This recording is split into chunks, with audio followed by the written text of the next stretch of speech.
पूर्णिमा यही दिन के अछि अलगे महिमा। आसिन इजोरिया शरद पूर्णिमा एही दिन के अछि अलगे महिमा। लक्ष्मी जी विचरत आसमान में यह शास्त्र बतायल। लक्ष्मी जी विचरत आसमान में यह शास्त्र बतायल।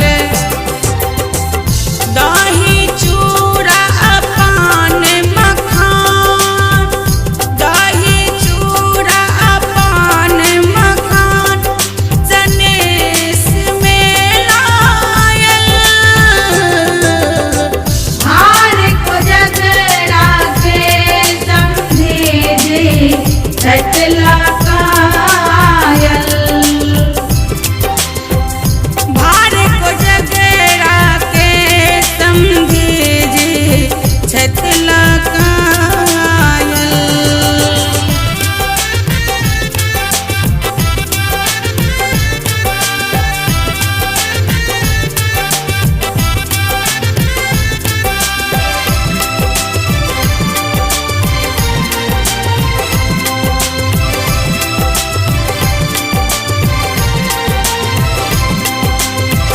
लाल कुर्ता लाल धोती, लाल पाग में लटकल मोती।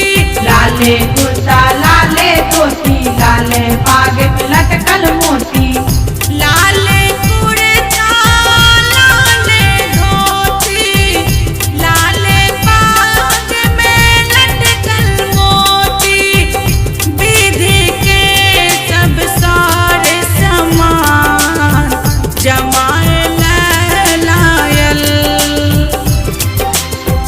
विधि के सब सारे समान जमायल लायल। दही चूड़ा पान मखान, दही चूड़ा पान मखान जनेस में लायल। भार को जगरा के समझे जे छतला कायल। भार को जगरा के समझे जे छतला कायल।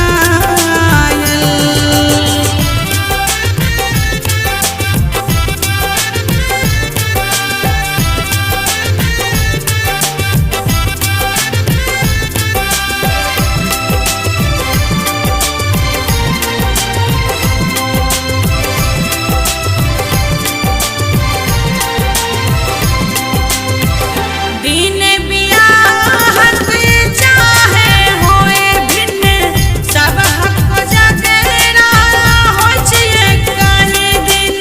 दिन बियाहक चाहे होय भिन्न, सब हक जगरा होइ छियै कहीं दिन। दिन बियाहत चाहे होए भिन्न, सब हक जगरा होइ छियै कहीं दिन। संजय मिथिला में ई विधान युग युग सानी महल। ज्योति मिथिला में ई विधान युग युग सानी महल। दही चूड़ा पान मखान, दही चूड़ा पान मखान जनेस में लायल। भार को जगरा के समझे जे छतला कायल।